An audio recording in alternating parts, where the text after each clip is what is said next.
নমস্কার বন্ধুরা, কেমন আছেন সবাই? নিশ্চয়ই ভালো আছেন। আজ আমি শেয়ার করতে চলেছি পাবদা মাছের একটি রেসিপি। পাবদা মাছের অনেক রকম রেসিপি হয়, তার মধ্যে আমি একটি নতুন রেসিপি দেখাবো আপনাদের। তার জন্য আমরা প্রথমে মশলাগুলো করে নিচ্ছি। একটি টমেটো কেটে নিলাম, কয়েকটি লঙ্কা চিড়ে নেব,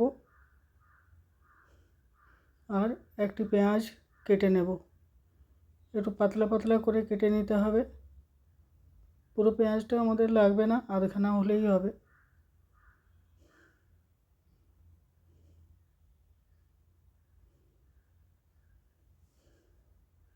এইভাবে স্লাইস করে আমরা কেটে নেব।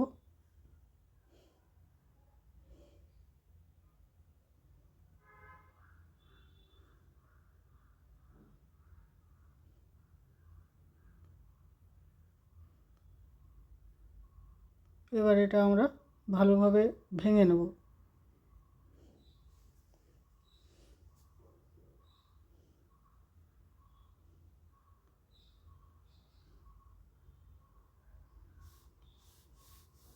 এবার পেঁয়াজটা আমি তুলে রেখে দিলাম।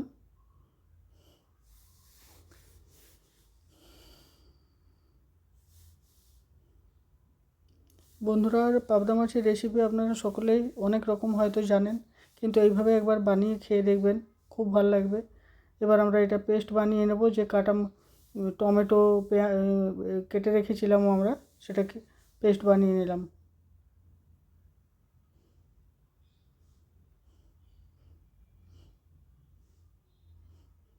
মাছটা আমি আগেই কেটে ধুয়ে রেখেছিলাম। এবার এটা আমরা নুন হলুদ মাখিয়ে নেব ভালোভাবে। হলুদ দিলাম। এবার একটু সর্ষের তেল দিয়ে দিলাম, নইলে খুব জোর তেল ছেটাবে, একটু কাঁচা তেল না দিয়ে দিলে। আঁশ ছাড়া মাছে নুন হলুদ মাখানোর সময় একটু সর্ষের তেল দিয়ে দিলে কম ছেটায়, তবে কম ছেটায়।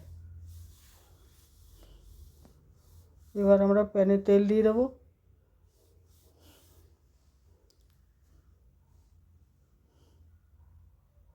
একটুখানি হলুদ দিয়ে দিলাম, তেলটা যাতে জোরে না উড়ে, সেই জন্য। ছিটকে বেরিয়ে যায় তেল মাছে দিয়ে দেওয়ার সঙ্গে সঙ্গে। এই দেখুন, একটুও তেল বেরোলো না বাইরে। বন্ধুরা, এটা একটা টিপস।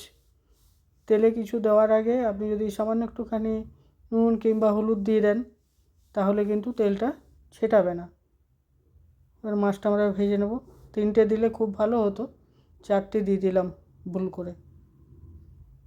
3টে দিলে ভাজতে বেশি সুবিধে হতো। যাই হোক, দেওয়া হয়ে গেছে যখন, করার তো কিছু নেই, এইভাবেই কাজটা শেষ করতে হবে।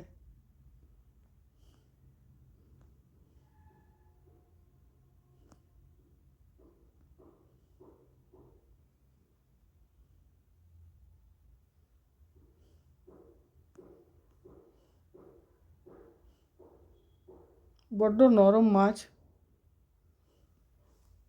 আমাদের মাছগুলো ভাজা হয়ে গেল সব। 4টে আগেই ভেজে নিয়েছিলাম, একটা বাকি ছিল, এটা ভেজে নিচ্ছি। ভাজা হয়ে গেছে মোটামুটি আমার।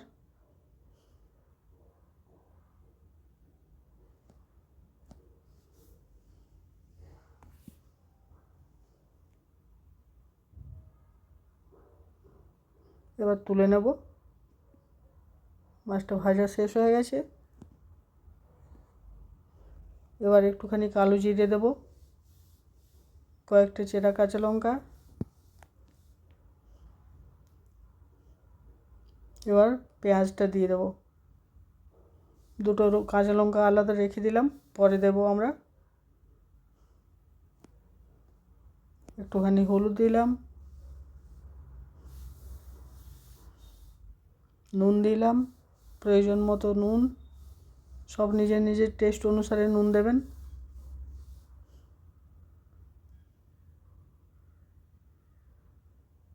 এবার টমেটো পেস্টটা দিয়ে দিলাম। এবার এটা আমরা কষিয়ে নেব খুব ভালোভাবে।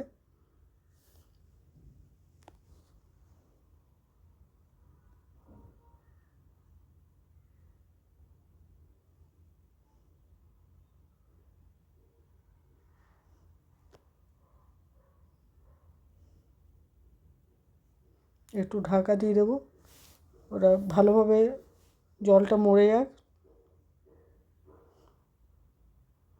হ্যাঁ, জলটা আমার অনেকটাই শুকিয়ে এসছে। দেখুন কি সুন্দর লাগছে দেখতে। এবার একটু লাল লঙ্কার গুঁড়ো দিয়ে দেবো। এর মধ্যে কোনো মশলা, এবার দিয়ে দেবো 1/2 চামচ চিনি। যেহেতু টমেটো দিয়ে রান্না করছি তাই একটুখানি চিনি না দিলে ভালো লাগবে না, টক টক লাগবে। এবার এটা আমরা কিছুক্ষণ কষিয়ে নেব। বন্ধুরা সকলে আমার চ্যানেলকে সাবস্ক্রাইব করবেন, কমেন্ট শেয়ার করবেন। আমার চ্যানেল একদম নতুন। এবার আমরা জল দিয়ে দেবো একটু,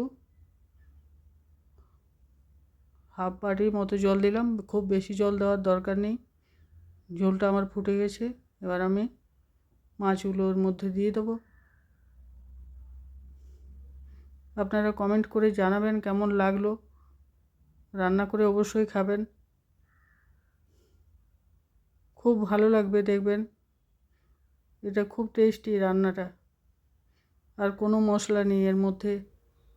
মাছটা আমরা একটু ফুটিয়ে নেব, 2-4 মিনিট ফুটিয়ে নিলেই হবে, বেশি সময় লাগবে না। আমরা কটা চেরা লঙ্কা দিলাম, আমাদের রান্না মোটামুটি শেষ।